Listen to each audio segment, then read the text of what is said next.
Hey everybody, hope you guys are all doing safe.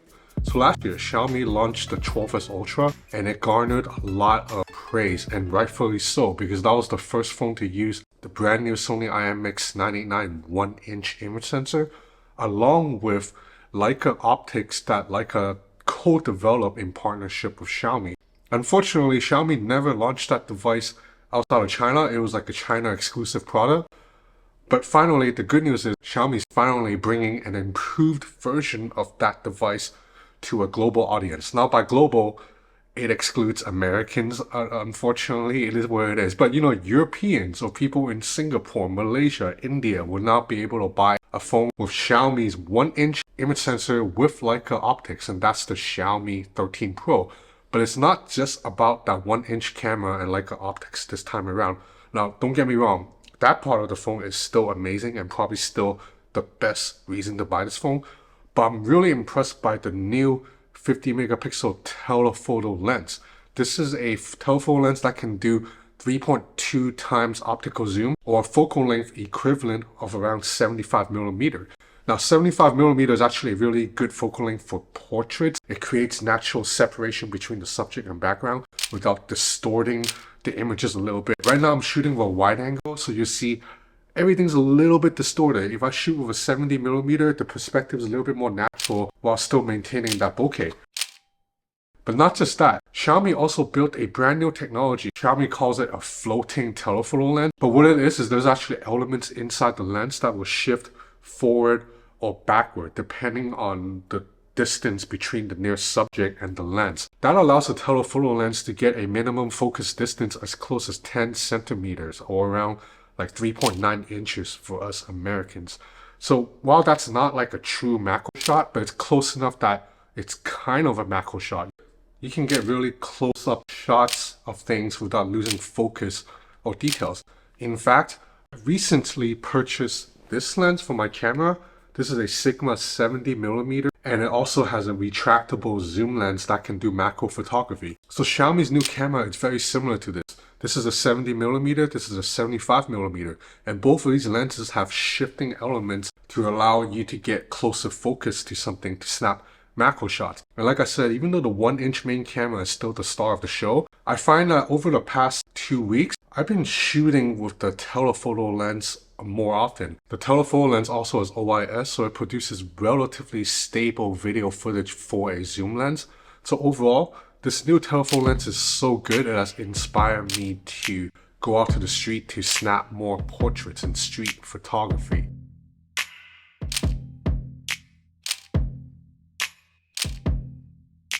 Anyway, I will talk more about the cameras later. Let's look at the rest of the package. So this phone has a unibody ceramic design, and I just love it. Ceramic has a more dense in-hand feel than glass.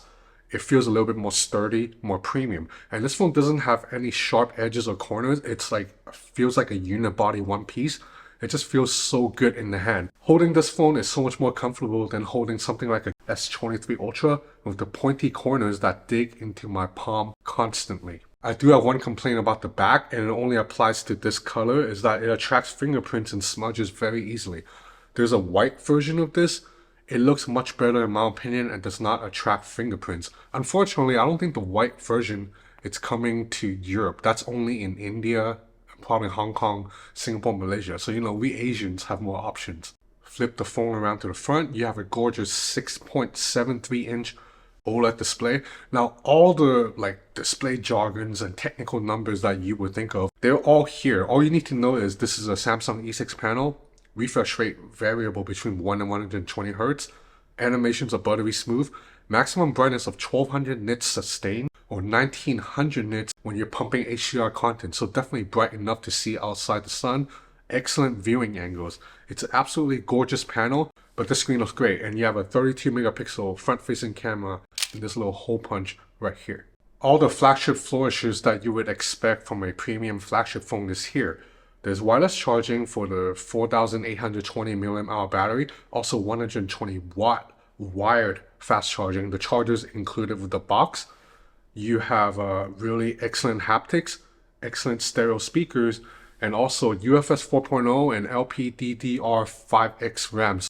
So it's absolutely all the latest standards. And the chip, obviously, Qualcomm Snapdragon 8 Gen 2. Do we really need to say anything more about this chip? This is a flagship chip, one of the better chips to come out of Qualcomm in several years.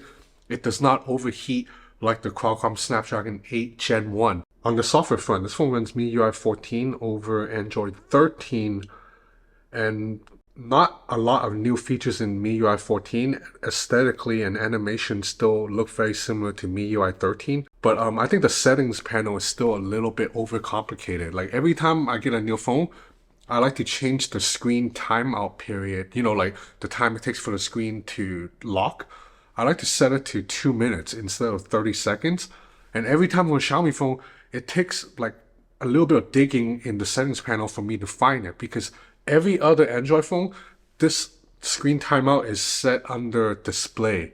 But in Xiaomi's MIUI, it's not under display. It's under a separate section called like always on display or something. I think Xiaomi's settings can be cleaned up a little bit, but otherwise, no real complaints. Okay, let's talk a little bit more about the camera. So, like I said, that 1-inch image sensor is the same IMX989 using the Xiaomi 12S Ultra, and with such a large sensor, it pulls in a lot of light and dynamic range.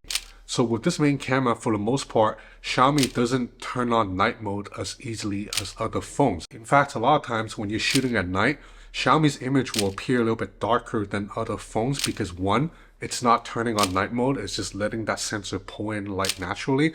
And two, because of the Leica color tuning, Leica wants to keep everything a little bit more authentic. So a lot of images you'll see shadows are darker, it's a little bit dimmer, darker than shots captured by other phones because it's on purpose, it's by design. Now whether or not this is a good thing, depends on your taste. Honestly, I think sometimes I prefer shots from the Vivo X90 Pro Plus better, particularly when I'm shooting against neon lights, but other times I like the Xiaomi 13 Pro's more authentic images. Video stabilization for the main camera is also absolutely amazing. Just check out these footage here. I'm walking all over town and video looks great. But also within the camera app, there's a lot of Leica inspired filters that allow you to do digital crop into the main sensor, so you can shoot at equivalent of a 35mm shot using the main camera, and it comes on black and white. Again, it's a very moody shot with a lot of character that may not be for everybody, but I really like it. So overall, I think the Xiaomi 13 Pro sets a really good tone for phones to come for the rest of the year. I think this phone is a major, significant step up over the kind of underwhelming Xiaomi 12 Pro and a solid step up over the Xiaomi 12S Ultra.